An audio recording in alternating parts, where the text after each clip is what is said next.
하늘의 뜻은 이러하다.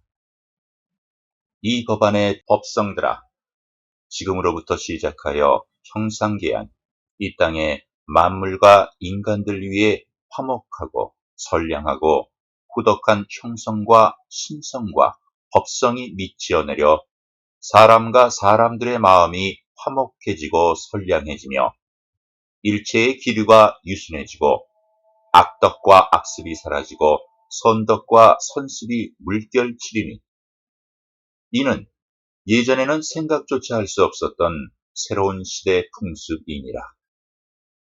하늘의 수많은 별들이 제자리를 찾아 정착하게 되고, 이는 오래전에 이미 완성되었고, 일체의 만물과 더불어 인간들이 다 같이 유순해지리니, 이것이 후천 결실 완성 시대라는 것이며, 국가와 사회가 융성해지고 민족과 민족 간이 형제가 되어지고 사람들마다 선량한 마음으로 너와 내가 없는 시대로 바뀌어 나가게 되니, 이는 후천 결실 완성 시대의 인간들을 다스리는 인황 하느님의 전지전능한 결실된 섭리이니라.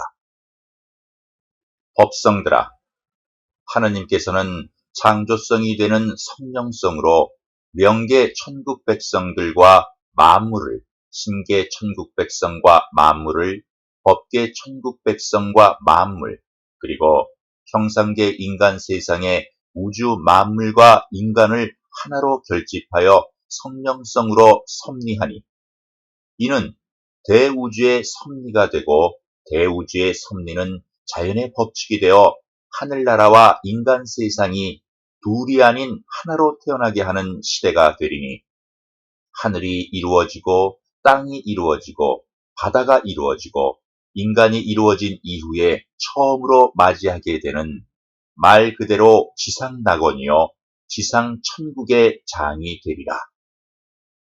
시절이 조금 지난 때에 이르면 이 땅 형상계의 인간들도 하늘나라가 있음을 알게 되고, 많은 사람들이 시만을 득하고 법안이 열리어 하늘나라를 볼 수가 있을 것이다.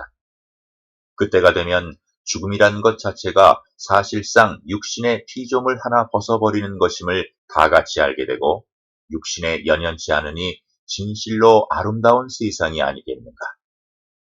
현실 사회에서도 육신을 위하여 정신을 헛되어 사용하고 육신의 욕구에 따라 정신이 삿되고 사악해지고 사특해지니, 인간이 정신세계에서 육신을 대수롭지 않게 취하다면 육신에 의하여 헛된 정신을 낭비하지도 않을 뿐더러 삿되고 사악하고 사특한 마음이라는 망상이 일어나지 않을 것이니, 이것이 결실된 인간이요 결실된 마음인 것이다.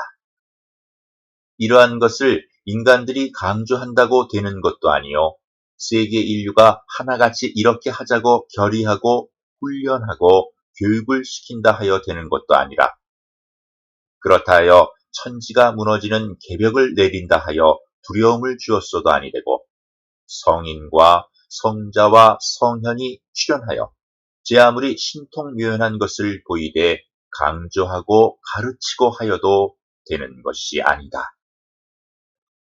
단지 인간들 하느님, 인황 하느님만이 할 수 있는 일이다. 인간들 하느님의 섭리로 그렇게 할 수 있고 될 수 있는 것이다.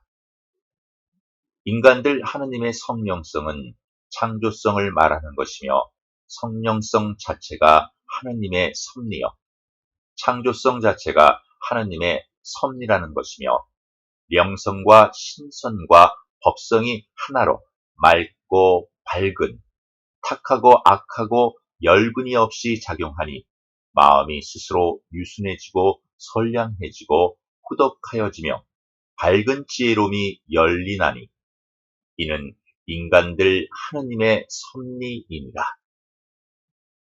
이것만이 형상계 인간들과 더불어 생만물에 미치는 법성이 되리니, 명계 천국신계 천국법계 천국과 더불어 형상계 천국이 다 함께 인간 하느님과 하나로 돌아가는 시대, 이것이 바로 하늘나라와 함께하는 지상천국이 아닌가. 법성들아, 하느님께서는 실제로 대자대비하시고 사랑으로 충만한 것이 없느니라. 다만 형상계의 인간들이 있기에 대자대비하시고 사랑으로 충만하신 것이다.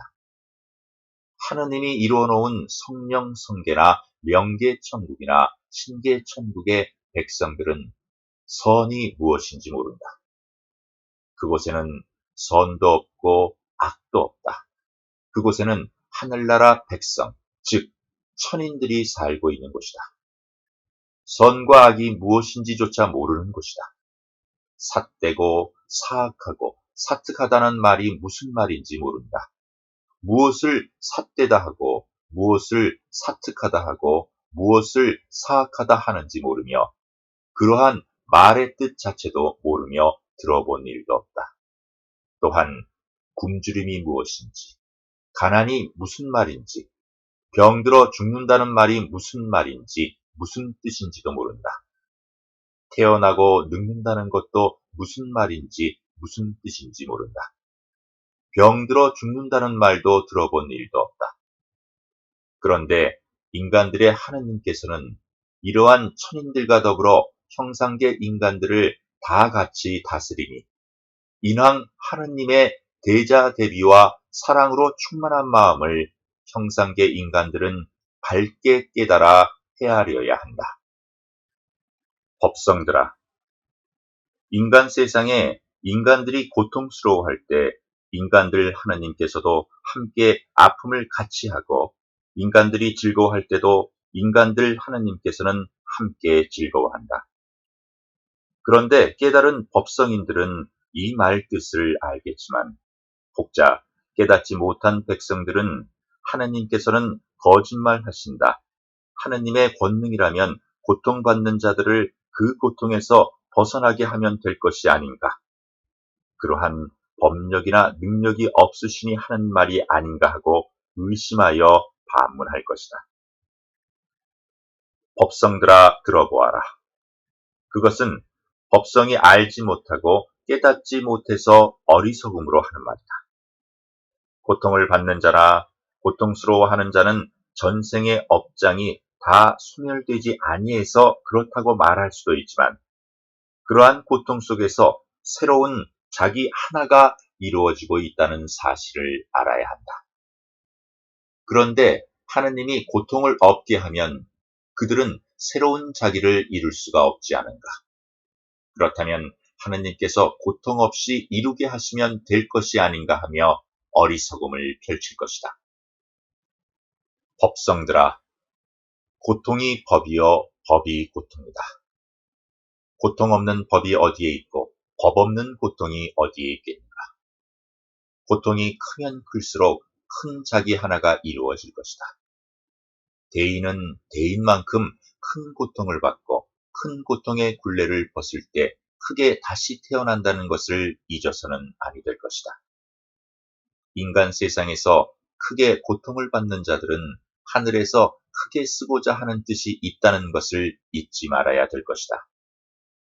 하늘에서 크게 쓰지도 않을 인간들에게 크나큰 고통이 있다면 그러한 사람은 하느님의 은혜를 받은 사람들로서 전생의 업장이 너무나 두려워 업장을 소멸시키느라 고통에 들어있는 사람들이니 인간 세상 한평생이 일찰나일지인데 일찰나 고통으로 지옥고를 벗어나고 천국에 들어올 수 있다는 것은 고통이 아니라 즐거움으로 받아들여야 할 것이다. 법성들아, 인간 세상의 고통이 아무리 크다 하더라도 지옥 고통에 비할 수 있겠는가? 인간 세상 한평생이 얼마나 되나? 지옥에서 지옥고를 오래 받는 자들은 인간 세상의 년도를 환산하여 1000년 정도까지 지옥고를 받는다. 그러니 고통을 받아도 인간 세상에서 받는 것이 얼마나 다행한 일인가. 인간들 하느님께서는 인간 세상에 고통받는 자와 지옥에서 고통받는 자들을 다 같이 사랑하느니라. 사랑하는 자기의 자식이 고통받을 때 부모의 심정이 어떠한지 알겠느냐. 인간 세상의 백성이 다 같이 하느님의 백성이요. 인간 세상의 인간들이 다 같이 하느님의 자식들이 되느니 얼마나 사랑스럽고 사랑하는지 법성들은 아느냐. 지옥의 인간들 또한 하느님의 백성이요 자식들이니 아버지의 그 아픔과 고통이 어떠한지 알겠느냐.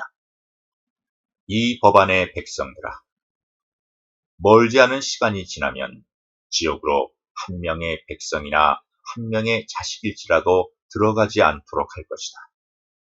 법성들아, 자식이 잘못하여 지옥에 들어가 무수한 고통과 갖가지 형벌을 받는데 아버지가 마음 편하고 즐거워하겠는가? 그러면서도 그냥 놔두고 있는 아버지의 대자대비한 마음을 시만을 득한 법성인들은 알 것이요, 깨닫지 못한 법성들은 헤아려 깨달아야 하느니라. 잠깐 시간이 지나면 형성과 신성과 더불어 법성의 강도가 강하게 밀치어 삿되고 사악하고 사특한 것이 지체 없이 소멸되어 나가며 선량하고 후덕하며 지혜로움의 명성과 신성과 법성이 강하게 밀치어 내려 형상계인 이 땅의 인간들 위에 밀치게 될 것이니, 그로부터는 지옥에 들어가는 자가 차츰차츰 줄어들어 나중에 가서는 한 사람도 지옥에 들어가는 사람이 없어지며 형상계인 이 땅에서 인간답게 살아가며 수행하며 즐거운 시간들을 보내고 돌아갈 때는 천국에 들어가기도 하고 천국에 태어나기도 하는 인간들 하느님의 성령성으로 인하여 명성과 신성과 법성이 더 크게 작용할 것이다. 형상계 인간들아, 인간들 스스로 선함과 후덕함과 아울러 지혜를 득하여 자아 완성, 법아 완성, 신하 완성, 자기 자신이 이루어 성취하여 생사 없는 대성인이 되도록 노력하라. 하느님께서는 명성과 신성과 법성을 다 내려주었으니 본인들이 이루도록 하라.